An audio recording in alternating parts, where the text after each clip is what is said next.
Keeper of the Lost Cities, Chapter 18. Sophie flayed and twisted and barely managed to grab on to a branch that stuck out a little further than the others. Pain shot through her arms as she fought to hold on, but she gritted her teeth and found herself stuck 20 feet above the ground, with sharp bark slicing into her palms and her strength quickly fading. But she was alive! What the? Keefe shouted as Fitz transmitted. Are you okay? I'm fine, she told him, searching for a way to get down. She really didn't want to have to admit she was stuck like a treed cat. I just overestimated my strength, I guess. I'll say. She kicked her legs, hoping that if she could swing to a more steady position, she'd be able to calm down. Crack! Before she could even scream, Fitz shouted, I got her, and two arms wrapped around her waist. The momentum from his jump pushed them sideways, and somehow he managed to flip them before they crashed, sending them tumbling across the soft grass. Are you guys okay? Keefe asked, rushing to where they'd landed. I think so. Sophie wasn't sure which was hurt more, her bruised body or her pride. She wiped the giant splotch of mud off her cheek, trying not to think about how soggy and dirty her shirt felt as she pulled bits of sleeves from her hair. At least her pants looked pretty normal. The black fabric hid the grass stains. Dude, Fitz, you should have seen how high you jumped to catch her, and the way you guys curved through the air and flipped across the ground. Awesome! Fitz laughed and rubbed his shoulder as he sat up. Are you really okay? Sophie asked him. Yes, I'm just glad I caught you. He smiled as he said it, and Sophie thought her heart might explode from the flutters. Me too. And you, Keefe said, showing between them. What was up with the whole amazing flying Foster routine? She bit her lip, wondering if she should confess to the brain push. The only time they'd seen her do one was during a splotching match against Fitz, and they'd all been pretty weirded about it. I guess I'm still learning how to channel. It was a little more than that. When did you learn how to blink? Blink? When you let the light pass through you and disappear. It's like what vanishers do, but it only lasts for a second, Fitz explained. Remember I did it the day I found you, when you wouldn't believe you were an elf. That's right. I'd forgotten about that. You almost gave me a heart attack. Fitz laughed. I felt the same way when I realized you were one of us. Okay, guys. You guys are seriously bumming me out with all this sappy reminiscing. Not to mention, Hello Foster just flew and blinked in and out while she was doing it. You aren't developing another special ability, are you?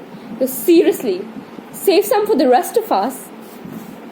Actually, I think she just wanted to distract you boys so we could win, Biana said, tacking Fitz and Keefe from behind.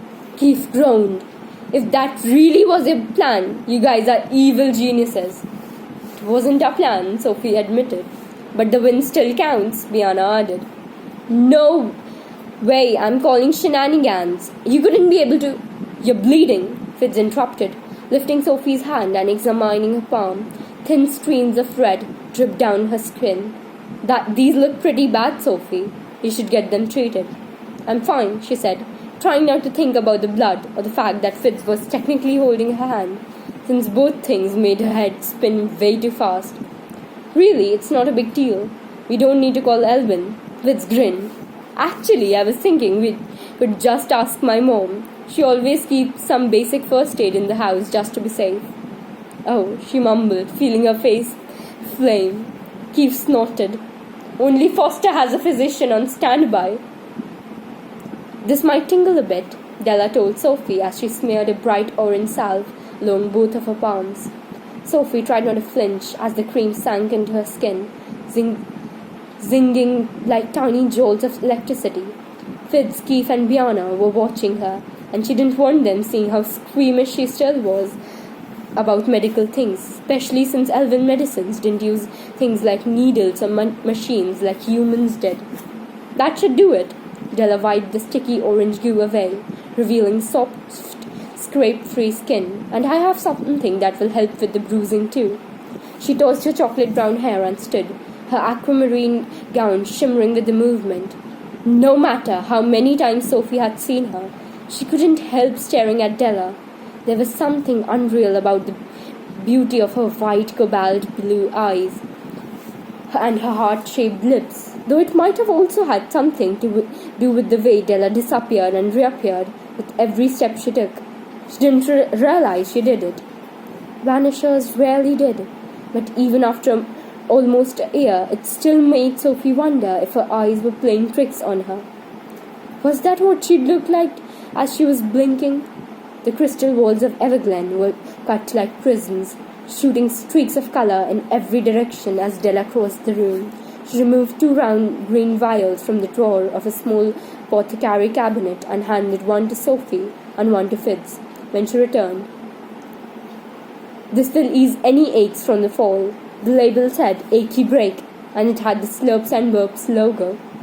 Sophie swallowed the bitter serum, and it rushed through her like warm bubbles, floating all the places she'd felt sore. "Drink this too," Della said, handing her a clear fluted bottle labeled Youth. The water had a special enzyme that helped keep everyone healthy. "And why don't you change into something of Biana's? I can ask the gnomes to clean your tunic before we send you home. That way Grady and Adeline won't know about your little accident." I'm sure they're used to Foster's catastrophes by now," Keith said, clapping her on the back. "She has one every other week." Sophie sighed as everyone laughed, hating that he was right. "Are you staying for dinner?" Della asked. "You have to," Biana told her. "We are having an orange flare to celebrate school starting. Great." She still needed to talk to Alden anyway. Keith smirked. "You have no idea what that is, do you?" It's a special kind of a bonfire," Fitz transmitted. It was hard not to smile, and Sophie was careful not to look at Fitz as she folded her arms and told Keith, "It's a bonfire." Keith glanced at Fitz, then back at her. "Telepats," he grumbled. Fitz grinned at her, and this time everything inside Sophie turned fluttery. "Thanks. Anytime." Biana gave her a red tunic with a white silk sash and tiny white trousers embroidered along the V-neck collar. It was too bright and too fancy and too fitted, but Biana had insisted and told her to clean up and meet her downstairs. Biana's bathroom was like a shrine to all things girls, complete with hair-curling exilers and rosy cheek powder. For about half a second, Sophie thought about trying some. Then she washed her face and brushed as much of the mud out of her hair as she could, pulled the parts that were still crunchy back with one of Biana's jeweled barrettes, gathered up her dirty tunic, and headed back downstairs to rejoin the others. "Well, if it isn't Sophie Foster!" Sophie backed up to find Alden sitting at his huge black desk in his round office. Half the wall was a curved window overlooking the lake behind the mansion. The other half was a floor-to-ceiling aquarium filled with all kinds of strange floating creatures. He motioned for her to come inside. "I almost didn't recognize you. I take it Della and Biana have been playing dress-up." "Well, they sort of had to." She held out her muddy tunic and explained what happened. She even admitted she'd used a brain push. "How far did you fly?" he asked, standing to look out the window. She moved to his side and pointed to the hill she'd climbed, explaining that she'd jumped from about midway down and flew to the tree with green lavender leaves. "That's an incredible distance," Alden said after a second. "An impossible distance. And you blinked as you were doing it?" "I guess I wasn't trying to." "Fascinating," Alden whispered. "So, how weird is that compared to, normal people?" "You are normal, Sophie. That doesn't mean you can't also be exceptional. You realize those two things are opposites, right? Actually, you'll find someday that when you stop equating normal with acceptance, the two are far more similar than you think." "I have no idea what that means." Alden laughed. "Give it time." Sophie glared out the window. She hated when adults said things like that. Glints of silver caught her attention, and she focused on 2 graceful birds floating on the lake. Their necks were hooked like swans, and their heads were crested with wispy feathers. Long silver trails like peacocks trailed behind them as they glided along those reeds. Are those moonlocks? Alden finished. I borrowed them from the sanctuary, though it might be good to study their behavior, see if it gave me any insights. The black swan had dubbed Sophie's creation Project Moonlock because moonlocks laid their eggs in the ocean and let the tide carry them away, forcing the babies to survive on their own. In Sophie's case, they'd hidden her in a sea of humans, though they'd at least left her health, even if Mr. Folkley had been grumpy and smelled weird and used to drive her crazy. Mr. Folkley cared. Did you learn anything interesting? She asked quietly. Yes, they're fascinating creatures. It reminds me, I seem to remember you needing to tell me something when I was last at Havenfield. I'm sorry I haven't followed up. I've been a bit overwhelmed. He sank into his throne-like chair, and Sophie noticed how tired he looked. Faint shadows made his bright eyes look sullen, and there was a tight crease between his brows. Anything I need to know about? She asked, accepting him to say his standard, no reason to worry. Instead, he frowned and murmured, "A world is changing, Sophie." He stared into space for so long she thought he must be done, but then he had it. What happened to you and Dex frightened people, shattered the sense of safety and confidence in the council. Not that anyone blames you, of course. Some of the people in Misty Home seem to, but we'll have it under control soon, he promised.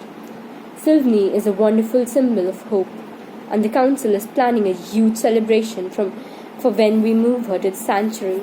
The sooner you have her ready, the better. Great, like she needed more pressure. And wouldn't catching her kidnappers be a much better way to restore people's sense of safety? So, what is it you needed to tell me? She bent and reached into her ankle pocket. I found this on my tree in the Wonderling Woods. Notice anything strange about the charm? She handed him the bracelet. The sign of the swan, he whispered as he opened the compass. I'm guessing the inscription is in code. She was surprised he couldn't read it. It says, "Let the past be a guide." The crease between his brows deepened. It specifically says guys? Yes, is that important? She waited for him to answer, but he just watched the strange creatures floating in his aquarium as the sunset turned the sky orange and pink. It certainly gives us a lot to think about, he finally said, handing her back the bracelet. That's it. Come on, I'm not stupid. I know there's something you're not telling me. I would never think you're stupid, Sophie. I simply need more time to consider this from every angle. Give me a few more days to go through my files and see if a compass holds any specific significance to the black swan before we discuss anything. And you should search your memories, see if you can trigger anything, but not tonight. Tonight, he stood, offering her his hand. We have an orange flare. She really wasn't in the mood for a fancy bonfire thing, but she stuffed the silver bracelet back into her pocket, glad he at least wasn't keeping the charm. Before she took his hand, though, she had one more thing she needed to ask. The words stuck in her throat, and she almost lost her nerve. But if she was ever going to figure this out, she needed to know what he thought. Do you think the black swan murdered Jolie?